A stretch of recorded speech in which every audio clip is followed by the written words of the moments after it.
देख रहे हैं सिटी सेंटर शो। मुंबई से मैं हूं पूजा भारद्वाज। कल गणेश चतुर्थी है और महामारी के नाम पर जो एहतियात बरतनी चाहिए उसका नामो निशान नजर नहीं आ रहा है। दादर के फूल मार्केट में यहाँ पर जबरदस्त भीड़ नजर आई। सोशल डिस्टेंसिंग का किसी ने भी पालन नहीं किया और ये हालात तब हैं जब महाराष्ट्र में 14,492 मामले सामने आए, जो कि एक दिन में सबसे ज्यादा कोरोना के मामले हैं जो महाराष्ट्र में देखे गए हैं। मेरे सहयोगी सोहित मिश्रा दादर के उसी मार्केट में मौजूद थे जहां सोशल डिस्टेंसिंग की धज्जियां उड़ती हुई नजर आई। देखिए, ये फूल मार्केट है, आमतौर पर काफ़ी प्रसिद्ध मार्केट इसे माना जाता है। हर साल गणेशोत्सव से पहले या आमतौर पर जब रेलवे चला करती थी या कोरोना के पहले की अगर बात करें, इसी तरह के हालात यहाँ पर देखने मिलते थे। लेकिन अब कोरोना के बाद भी आप देख सकते हैं कि बड़े पैमाने पर लोग बाहर हैं, ना ही सोशल डिस्टेंसिंग का पालन हो रहा है। जिस तरह से कहा गया था कि लोगों को एक दूसरे से दूर रहना है या फिर मास्क पहनना है या केवल ज़रूरत पड़ने पर ही बाहर निकले, ऐसा कोई भी चीज़ यहाँ पर होता हुआ नज़र नहीं आ रहा। आप अभी देखेंगे कि 2 पुलिस की गाड़ियाँ भी यहाँ पर मौजूद हैं, लेकिन इसके बावजूद जिस तरह के हालात हैं, ये ना ही किसी को रोका जा रहा है ना ही कुछ किया जा रहा है। देखिए, शनिवार से गणेशोत्सव की जो त्यौहार है उसकी शुरुआत की जा रही है। जो गंभीरता है वो फिलहाल गायब नज़र आ रही है। ना ही प्रशासन यहाँ पर दिख रहे हैं, ना ही लोगों को बीच में लोग इसका ज़्यादा ख्याल रख रहे हैं। और केवल नीचे की बात नहीं, यहाँ पर तो लोग खरीदारी कर रहे हैं। जिस ब्रिज पर हम मौजूद हैं, यहाँ से हम दूरी बनाकर, सावधानी बनाकर ये सब दिखाने की कोशिश कर रहे हैं, वहाँ पर भी आप देखेंगे कि लगातार जो गाड़ियाँ हैं वो बहुत ज़्यादा हैं। वहाँ पर भी ट्रैफिक जाम आपको नज़र आएगा। तो कहीं ना कहीं आप समझ सकते हैं कि ज़मीनी स्तर पर अब लोग पूरी तरह से बाहर निकल रहे हैं। भले आपने रेलवे और बाकी चीज़ों को रोक दिया है, आपने कहा है कि केवल ज़रूरत पड़ने पर बाहर निकलें और कई सारे नियम बनाए हों, लेकिन असलियत यही है जो अभी हम हमारे जो विजय हैं प्रवीण जिरोहित, वो आपको बता रहे हैं कि भीड़ बाहर है, खरीदारी कर रही है, ना ही सोशल डिस्टेंसिंग का पालन है, ना ही लोग एक दूसरे से दूर रह रहे हैं, ना ही सभी ने मास्क पहना हुआ है। यहीं दादर में हम मौजूद है, इसी के पास में धारावी है जो हमेशा से सुर्खियों में रहा था, लेकिन फिर भी लोग बाहर आते हुए नजर आ रहे हैं। और सोशल मीडिया पर भले ही कितनी बड़ी मुहिम चल रही हो, लेकिन नीट और जेईई की परीक्षा रद्द नहीं की जाएगी। इसको लेकर तैयारियां पूरी हो गई हैं और कहा जा रहा है कि 1 साल छात्रों का बर्बाद करने का कोई औचित्य नहीं है। नेशनल टेस्ट एजेंसी के मुताबिक जेईई के करीब 8.5 लाख उम्मीदवारों में से 6.5 लाख ने एडमिट कार्ड डाउनलोड कर लिए हैं। 99% उम्मीदवारों को उनकी पसंद का पहला सेंटर दिया गया है। बस 120 उम्मीदवारों ने सेंटर बदलने के लिए आवेदन दिया है। नीट के करीब 16 लाख परीक्षार्थी हैं जिनको जल्द ही एडमिट कार्ड जारी किए जाएंगे। इस बार 50% सेंटर बढ़ाए जा रहे हैं। और सुप्रीम कोर्ट के आदेश के बाद दिल्ली से मुंबई आई सीबीआई की टीम सुशांत सिंह राजपूत मौत मामले की जांच में जुट गई है। अलग अलग टीमें बनाई गई हैं ताकि जांच में देरी ना हो।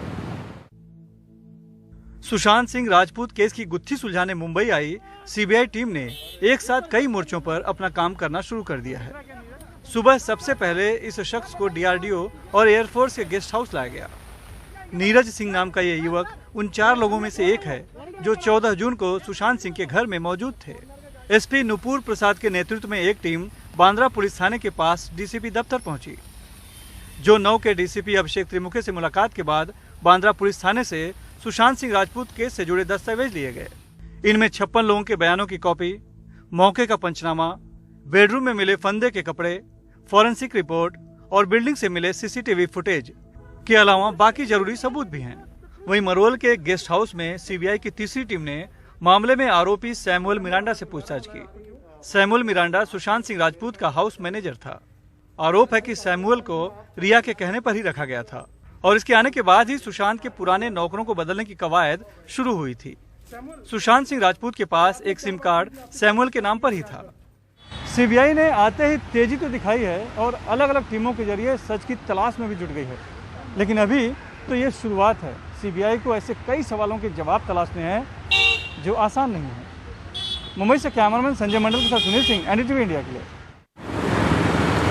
मुंबई शहर में 83% जो मौतें हैं वो 50 साल से ऊपर के मरीजों की हुई है। इतनी ज्यादा मृत्यु दर देखते हुए शहर में जगह जगह स्क्रीनिंग की जा रही है। बुजुर्गों की आरटीपीसीआर टेस्टिंग हो रही है और इनके लिए एक खास सर्कुलर भी बीएमसी ने निकाला। हालांकि कुछ एक्सपर्ट्स ने इस पर आपत्ति जताई, जिसके बाद इसे वापस लिया गया। देखिए, मुंबई के बुजुर्गों को बचाने की मुहिम छिड़ी है। ऐसा इसलिए कि शहर में कोरोना से 83% मौतें 50 साल से अधिक उम्र के मरीजों की हुई हैं। मृत्यु दर में कमी लाने के लिए कोविड टेस्ट का प्रमाण बढ़ाया गया है ताकि पेशेंट्स का अर्ली डिटेक्शन हो और उन्हें जल्द से जल्द हॉस्पिटलाइज किया जा सके। इसलिए काफ़ी सारे स्क्रीनिंग कैंप्स का आयोजन किया जा रहा है। इन स्क्रीनिंग कैंप्स में जिनकी आयु 50 से ज़्यादा है और जो कोमॉर्बिड है, यानी जिन्हें ब्लड प्रेशर, हाइपरटेंशन, डायबिटीज जैसी बीमारियां हैं, उनकी RT-PCR टेस्ट की जा रही है। और जिनकी आयु 50 से कम है लेकिन उनमें कोविड के लक्षण पाए गए हैं, जैसे सर्दी, खांसी, बुखार, उनकी रैपिड एंटीजन टेस्ट की जा रही है। इसके अलावा BMC ने सर्कुलर भी जारी किया कि 50 से ऊपर के रोगी को कोविड केयर सेंटर में जाना होगा, घर पर रहने की इजाजत नहीं होगी। लेकिन कई डॉक्टरों के ऐतराज के बाद इसे वापस ले लिया गया है। ग्राउंड लेवल पे हमें जो दिक्कतें हो रही है डॉक्टरों को, वो ये है कि अभी हाल ही में और एक महीने से पेशेंट जो आ रहे हैं वो स्लम से न आके अभी सोसाइटी में और अमीर लोग ज़्यादा आने चालू हो गए हैं। अभी जो पेशेंट अमीर हो या जिनके पास घर हो, जिसके पास अपना खुद की बाथरूम हो, पहले ये था कि वो अपने घर पे ही एडमिट हो सकते हैं, घर पे ही रुक सकते हैं, क्वारंटीन हो सकते हैं और उन्हें एडमिट होने की ज़रूरत नहीं है। इस तरह के सुझाव और नोटिफिकेशन से जो अमीर पेशेंट हैं उन्हें भी एडमिट होना ज़रूरी हो जाता है। पेशेंट लोग टेस्ट करने से मुकराते हैं। हम जब टेस्ट करने बोलते हैं तो पेशेंट टेस्ट करने को तैयार नहीं होते हैं। इस तरह के वक्तव्य से पेशेंट और डर जाएंगे और वो टेस्ट करने को तैयार नहीं रहेंगे। हालांकि कई परिजन BMC के नए दिशा निर्देश को सही मान रहे थे। माधुरी के 61 साल के पिता और गौसिया शेख की 60 साल की मां सरकारी कोविड केयर सेंटर में भर्ती हैं। अपनी आर्थिक और घरेलू स्थिति देखते हुए इन्हें सरकारी इंतजामों का ही सहारा है। घर में नहीं रख सकते ना, बच्चे भी छोटे हैं ना, इसके लिए मना किया था, बोला कि इधर ही रखो। प्राइवेट है, प्राइवेट हम लोग अफोर्ड नहीं कर सकते। डर लगता है, अभी उनका 50 से ज़्यादा एज है तो उनको ऑक्सीजन का दिक्कत हो सकता है, इसलिए हमने घर पे होम क्वारंटाइन नहीं किया, इसलिए उनको बाहर ही भेज दिया। वैसे भी हम लोग के घर में भी छोटे बच्चे हैं तो उनको भी देखना पड़ता है और फिर पापा को भी देखना पड़ता था, तो उससे अच्छा कि उधर भी बहुत अच्छा ट्रीटमेंट मिल रहा है। मुंबई की कुल 7,311 मौतों में से 6,071 मौतें 50 साल से ऊपर के मरीजों की बताई जा रही हैं। शहर में मरीजों के ठीक होने की दर जहां 80% है, वहीं मामलों के दोगुना होने की दर 89 दिन है। लेकिन लगभग हर दिन 30 से ज्यादा बुजुर्गों की मौत बड़ी चिंता का विषय है। मुंबई से पूजा भारद्वाज, NDTV इंडिया। और 5 महीने के लंबे अंतराल के बाद दिल्ली के होटलों को खोलने का फैसला ले लिया गया है। दिल्ली सरकार ने आज शाम में इसका औपचारिक ऐलान किया। 5 सितारा होटल से लेकर बजट होटलों में किस तरह से तैयारियां चल रही हैं, शरद शर्मा की इस रिपोर्ट पे देखिए। दिल्ली के सबसे शानदार 5 सितारा होटल में से एक ITC मौर्या मेहमानों के स्वागत को तैयार। एंट्री करते ही आपकी कार पर सैनिटाइजर और सामान पर कुछ इस तरह फॉगिंग की जाएगी। होटल लॉबी में पहुंचने से पहले टचलेस तरीके से हाथ सैनिटाइज करने होंगे। टेम्परेचर चेक होगा और जब आरोग्य सेतु ऐप में आप सुरक्षित दिखाई देंगे तभी होटल में दाखिल हो पाएंगे। गेस्ट और होटल स्टाफ के बीच सीधा संपर्क ना हो, इसके लिए रिसेप्शन पर बीच में ग्लास लगा दिया गया है। लिफ्ट में भी आपको कुछ टच करने की जरूरत नहीं। रेस्टोरेंट में एक QR कोड के जरिए मोबाइल पर ही मेन्यू दे दिया जाएगा। बैठने के अरेंजमेंट में भी दूरी का ख्याल रखा गया है। खाना परोसने के लिए कुछ इस तरह लंबे बेड का इस्तेमाल किया जाएगा। कोरोना उपरांत काफ़ी परिवर्तन किया है होटलों ने और हम ITC होटलों ने भी इसको मद्देनज़र रखते हुए वी एश्योर प्रोग्राम शुरू किया है। वी एश्योर हमारा आश्वासन है आप लोगों के लिए, गेस्टों के लिए, कि हम हर रूप से तैयार हैं आप लोगों को इस बात का आश्वासन देने के लिए कि जो हमारी जगहें हैं, कमरे हैं, खान पान के जगहें हैं, वो साफ़ सुथरी और हाइजीनिकली क्लीन है और आप लोगों को किसी बात का संकोच नहीं होना चाहिए, क्योंकि सारा ध्यान रखा गया है इस बारे में कि ये आप लोगों को एक स्वस्थ और एक हाइजीनिक वातावरण प्रदान करे। 5 स्टार होटल के बाद आइए चलते हैं करोल बाग। करोल बाग में बड़े पैमाने पर बजट होटल हैं।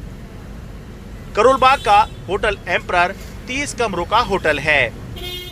होटल में रिसेप्शन पर रेट कार्ड और सैनिटाइजर की व्यवस्था कर दी गई है।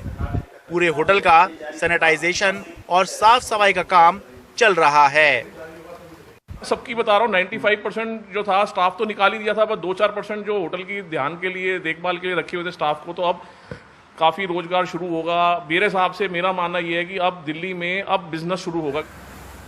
अब जरा दिल्ली में होटल कारोबार का मतलब समझिए।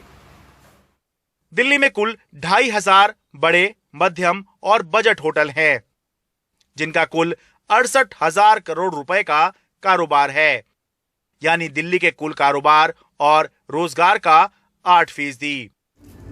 तो अब दिल्ली मेहमानों के स्वागत को तैयार है।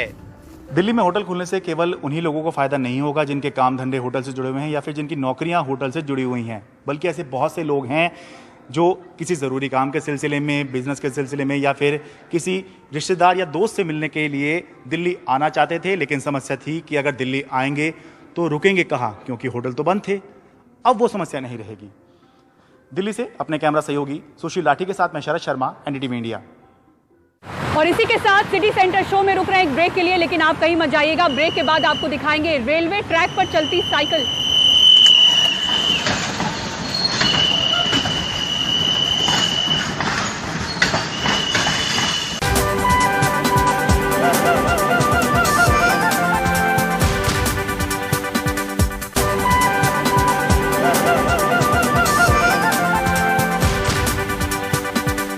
रेलवे के प्रयागराज डिवीजन ने खास ट्रैक साइकिल तैयार की है, जो कि रेलवे ट्रैक पर दौड़ेगी और इससे ट्रैक पर होने वाली गड़बड़ियां जल्द ठीक की जा सकेंगी। इस साइकिल को एक साथ 2 लोग चला सकते हैं। पहले ट्रैक मैन पैदल निरीक्षण करने निकलते थे, लेकिन अब इस साइकिल की मदद से दूरी तय करने में कम वक्त लगेगा। रेलवे द्वारा बनाई गई इस साइकिल की कीमत 3,000 रुपये है।